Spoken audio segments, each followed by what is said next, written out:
l'instrument qui avait le plus ce poids, cette émotion quand on joue du haroun. C'est vraiment le meilleur instrument pour jouer des passages lourds d'émotions, on va dire, pour exprimer des émotions. Pour moi, c'est au-delà du violon, c'est au-delà des flûtes. C'est vraiment, pour moi, c'est l'instrument numéro 1 pour faire ça.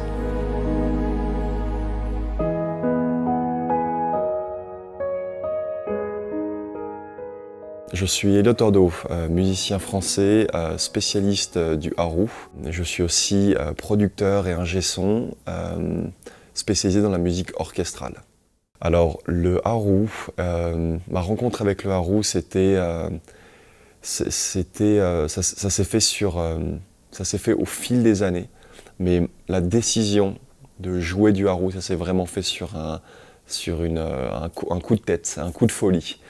Mais je me souviens très précisément, c'était en particulier en écoutant le haroun dans des musiques de films, et en particulier en écoutant la musique de House of the Flying Daggers. En fait, c'est en écoutant en particulier cette soundtrack que j'ai eu ce déclic et que je me suis dit, je vais devenir un joueur de haroun. Ça va être mon instrument.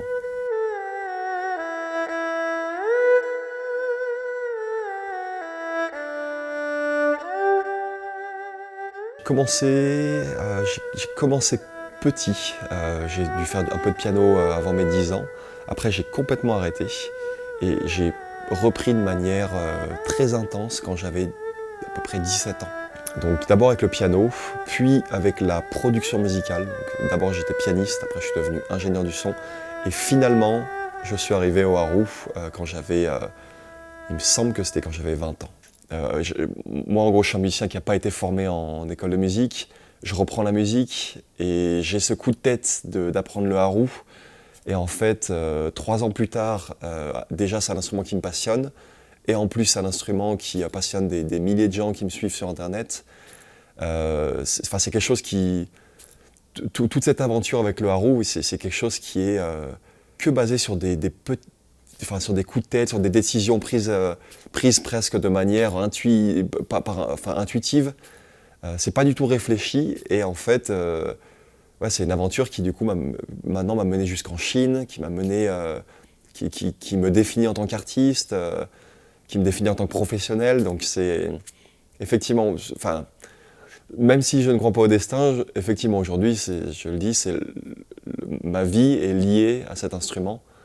Et effectivement, le jouer du haroun, c'est devenu mon destin. Ouais.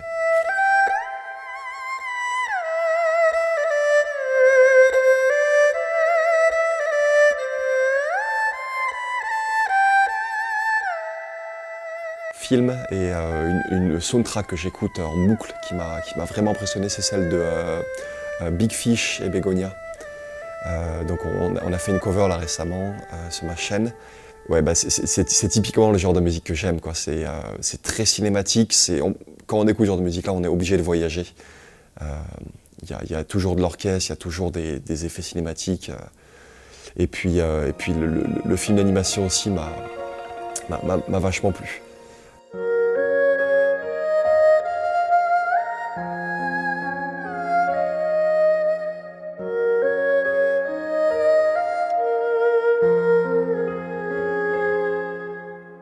Je suis curieux de savoir ce que les Chinois pensent de mon niveau au haroun, de la façon dont je joue du haroun. Donc en gros, à chaque fois que je vais jouer un concert en Chine, c'est super intéressant d'échanger avec les Chinois sur le haroun, sur la façon dont ils voient la musique.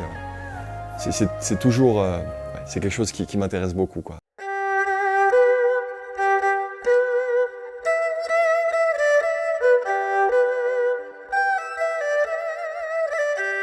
Maintenant m'a mené jusqu'en Chine, qui me définit en tant qu'artiste, qui me définit en tant que professionnel. Donc c'est effectivement, même si je ne crois pas au destin, effectivement aujourd'hui, je le dis, ma vie est liée à cet instrument. Et effectivement, jouer du haroun, c'est devenu mon destin.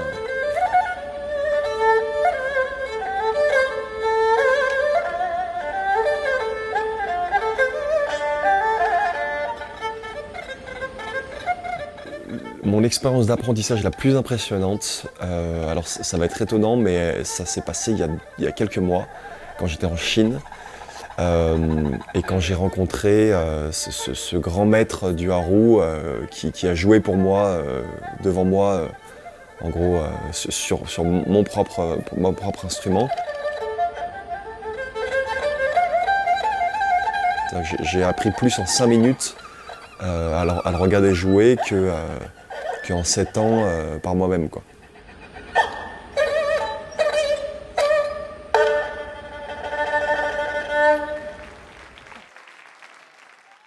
La Chine, on a été très bien accueillis. Les Chinois étaient super sympas. Partout où on allait, on rencontrait des gens qui étaient super sympas. La Chine, c'était très dépaysant pour nous. Tout est différent, vraiment, c'est un autre monde. Les salles dans lesquelles on a joué étaient immenses, beaucoup plus grandes que ce qu'on avait l'habitude en France. J'ai été très impressionné par le réseau ferroviaire chinois. Je trouvais ça très bien fait, très moderne. Très impressionné aussi par les centres-villes, les immeubles, les lumières. Là, on a une complication, comme souvent en montagne, c'est qu'il faisait beau, il y a encore 30 minutes il faisait beau, et là maintenant il y a tellement de vent qu'on n'arrive plus à tenir debout. Donc on est obligé de redescendre et d'aller changer le plan et de trouver un endroit plus à l'abri pour faire la vidéo. On est en bas. La musique dans les échanges culturels, pour moi, c'est un facilitateur. Les cultures, des fois, elles sont difficiles à mélanger. C'est difficile pour des personnes de différentes cultures de s'entendre sur certaines choses, mais souvent la musique, c'est le sujet sur lequel tout le monde tombe d'accord assez vite, tout le monde apprécie. Cette grande curiosité de la part des Occidentaux pour le Haru, pour la musique chinoise. Ça veut dire que si on fait écouter un orchestre chinois à n'importe qui dans le monde, il va trouver ça intéressant, il va trouver ça curieux, il va avoir que des bons sentiments par rapport à ça. C'est le pouvoir qu'a la musique, en fait, définitivement, par rapport à l'échange culturel. Eh bien, je souhaite que diplomatiquement, en fait, la France et la Chine s'entendent de mieux en mieux à l'avenir.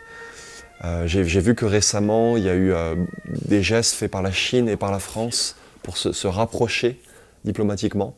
Ça me ferait très plaisir que ça continue sur cette voie-là, qu'il y ait de plus en plus la paix et la bonne entente entre la France et la Chine.